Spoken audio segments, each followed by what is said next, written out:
Ternyata harta itu bukan sekedar kenikmatan yang menjadikan kita nyaman dalam menjalani kehidupan dunia. Bukan semua fasilitas dunia, bukan.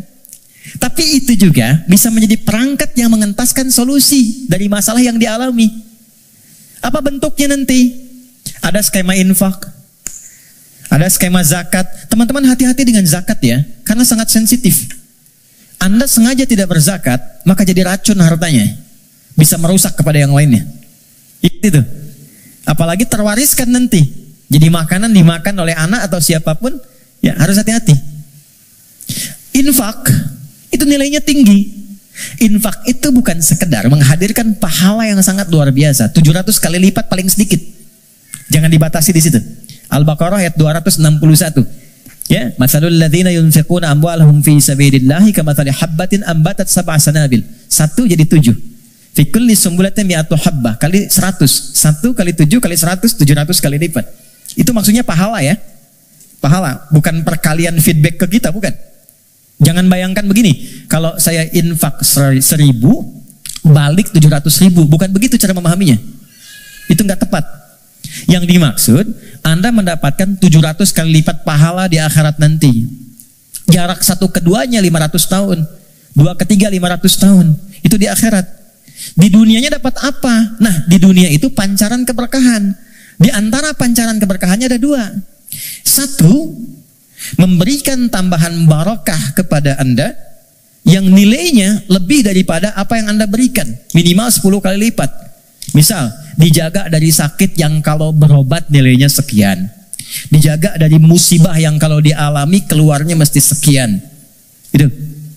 Yang kedua, ini yang paling menarik. Infak dengan harta itu kalau diniatkan sesuai dengan keinginan yang kita mohonkan pada Allah, itu bisa mengentaskan persoalan yang sedang dialami.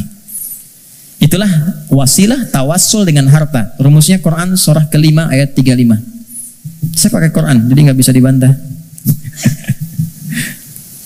Ya ayyuhalladzina amanu taqullah. Hai orang-orang beriman, tingkatkan takwamu kepada Allah, wabtaghu ilaihil wasilah, dan cari wasilah dalam rangka menunaikan takwa itu.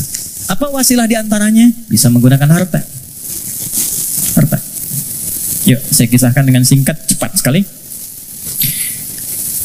Kalau mau infak, coba yang pertama, ini nasihat saya dari Quran. Orang pertama yang kita tuju kalau ingin berikan infak, orang tua. Siapa? Orang tua. Berikan yang terbaik yang mampu kita persembahkan. Itu ada di Quran surah kedua ayat 215. Yas'alunaka madza yunfiqun. Mereka banyak berkonsultasi, bertanya pada Muhammad apa yang harus diberikan kalau pengen infak. Dijawab oleh Quran dengan 2 jawaban.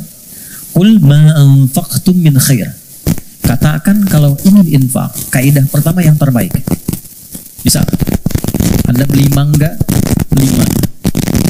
Ibu masih ada. Berikan yang paling besar, yang paling bagus, yang terbaik itu buat ibu. Kalau mau dibagi. Contoh aja. Kemudian lil walidain. Urutannya kalau ingin diberikan, 1 yang pertama orang tua. Belakangnya nanti ada 4 lagi. 5 golongan utama. Wal aqrabin, kerabat terdekat. Wal yatama, orang-orang yatim. Wal masakin, orang-orang miskin. Wabnis sabil, orang yang kesulitan di perjalanan. Tapi yang pertama orang tua. Jadi teman-teman, kalau orang tua masih hidup, apa yang bisa dipersembahkan walau tidak diminta. Sedang ada masalah misalnya kan, mohon kebaikan pada Allah, bikin makanan datang pada orang tua, minta doanya. Ini sederhana tapi dalam, minta doanya. Ada kitab namanya Al-Adabul Mufrad karya Al-Imam Al-Bukhari. Dikisahkan seorang berkonsultasi pada Ibnu Abbas radhiyallahu taala anhuma, pengen taubat, dosanya banyak. Apa jawab Ibnu Abbas? Ibu masih ada nggak? Ada katanya. Udah, pulang aja, berbakti pada ibumu. Sayangi ibumu, buat beliau merasa senang terus. Nanya lagi orang ini, kenapa mesti ibu? Kata Ibnu Abbas, saya tidak pernah mendapati di Quran dan keterangan Nabi yang terbaik dari bakti kepada ibu untuk mengentaskan semua masalahmu. Dan ibu nggak ada batasnya. Cari. Termasuk saya sekarang gitu. Saya kalau mau belajar tuh saya niatkan. Ya Allah, untuk memuliakan ibu, masih hidup. Dan mohon pahala diakhirkan pada ayah untuk menerangi di alam kuburnya. Dan selalu bertambah kebaikan-kebaikan itu. Tambah. Satu. Jadi infak. Ya. Coba usahakan ya. Dan gak usah terlalu pengen dilihat dunia. Keluar jam 3, setengah 4. Lihat yang nyapu. Yang lagi dorong makanan tuh. Yang dari semalaman bekerja. Pernah gak teman-teman kalau keluar gitu? Kadang-kadang ada yang dorong sampingnya masih murojaah. Ada yang masih sholat. Saya sering nangis tuh, lihat, ya Allah. Ini orang udah banyak praktek, kita banyak ceramah. Ya, udah datang. Kita cuma sampaikan nitip ya, itu baru lihat aja sudah nangis. Ya Allah, terima kasih Pak. Ya Allah, mudah-mudahan Bapak rezekinya lancar ya Pak. Sehat ya Pak. Mudah-mudahan semua keluarganya baik-baik ya Pak. Itu ya Allah. Memberi sedikit tapi dapatnya banyak gitu. Itu berharga banget. Yang terakhir Quran. Walladzina yu'minuna bima unzila ilaika wa ma unzila min qablik. Nah, dekati dengan Quran. Ya, saya lihat banyak anak-anak tuh ya. Dekatkan dengan Quran. Walaupun anak-anak yang belajar Qurannya, antum akan dapat berkahnya. Akan dapat kenyamanannya, ketenangannya. Coba tuh, yang di RKM tuh, ya, yang meluangkan waktu dan sebagainya. Memang awalnya lelah, capek. Tapi ketika nggak ada libur, ada yang hilang tuh. Nanti ada kenyamanan, ketenangan, kebahagiaan. Apalagi pas wisuda dan sebagainya.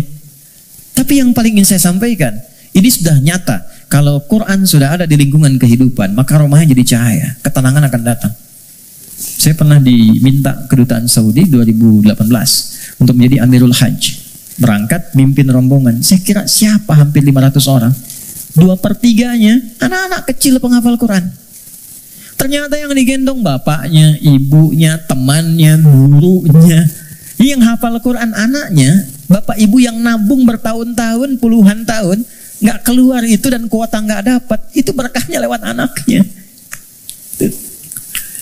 Ada di Jakarta itu di Kemang, disebut nama lah, ada Fitra namanya. Orang mengatakan terbatas, bicara lambat, pergerakan, nggak bisa jalan, ya normal begitu. Tapi dia menghafal Quran, setoran. Berapa ayat?